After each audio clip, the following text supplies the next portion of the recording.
Deuxième quart du 26e hizb.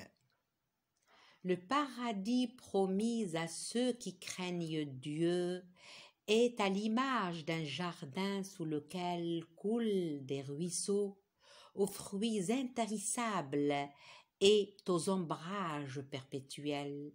Telle sera la demeure des hommes pieux, tandis que celle des impies sera la gêne. Ceux à qui nous avons donné les Écritures se réjouissent de ce qui t'est révélé, mais il est des factieux qui en rejettent une partie. Dis-leur, j'ai seulement ordre de n'adorer que Dieu, sans rien lui associer. C'est à lui que j'appelle les hommes, et c'est vers lui que se fera mon retour. Ainsi, nous t'avons révélé en ce Coran un code de sagesse en langue arabe. Si tu cèdes à leur chimère, après la science que tu as reçue, tu ne trouveras plus ni soutien ni protecteur contre ton Seigneur. Nous avons envoyé avant toi des prophètes et nous leur avons donné des épouses et des enfants, mais jamais il n'a été donné à un prophète d'accomplir un miracle sans la permission de Dieu. Chaque échéance a son terme prescrit. Dieu abroge ou confirme ce qu'il veut, car il détient l'archétype éternel auprès de lui.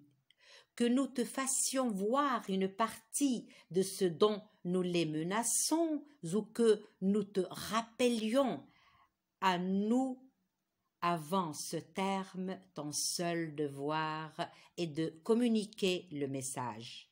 Et c'est à nous ensuite de leur demander des comptes. Ne voient-ils pas que nous asseyons la terre pour en renier les extrémités? Dieu juge et ses arrêts sont sans appel et il est prompt dans ses comptes.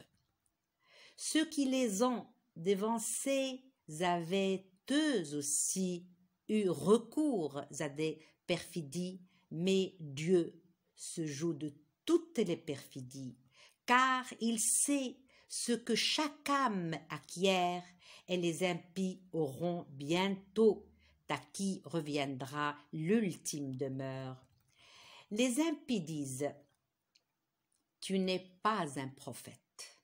Réponds-leur, il me suffit d'avoir pour témoin entre vous et moi Dieu et les gens qui possèdent la science de l'écriture. Sourate d'Abraham, Ibrahim. Au nom de Dieu, le clément, le miséricordieux. Alif, Lam, Ra.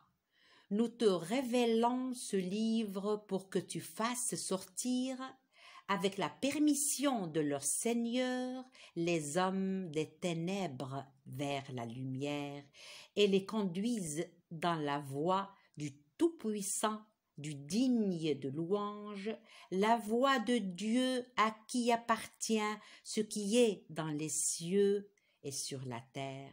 Et malheur aux impies pour le supplice impitoyable qui les attend, ceux qui préfèrent la vie d'ici-bas à la vie future, qui détournent leurs semblables de la voie du Seigneur, qu'ils cherchent à rendre tortueuse, ceux-là sont dans un profond égarement.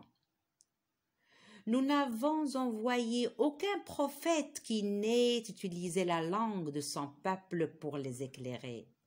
Après quoi, Dieu égare qui il veut et guide qui il veut. Il est le Tout-Puissant, le Sage. C'est ainsi que nous avons envoyé Moïse, muni de nos signes, en lui disant « Fais sortir ton peuple des ténèbres vers la lumière et rappelle-leur les journées du Seigneur. Il y a là assurément des signes pour celui qui se montre patient et reconnaissant.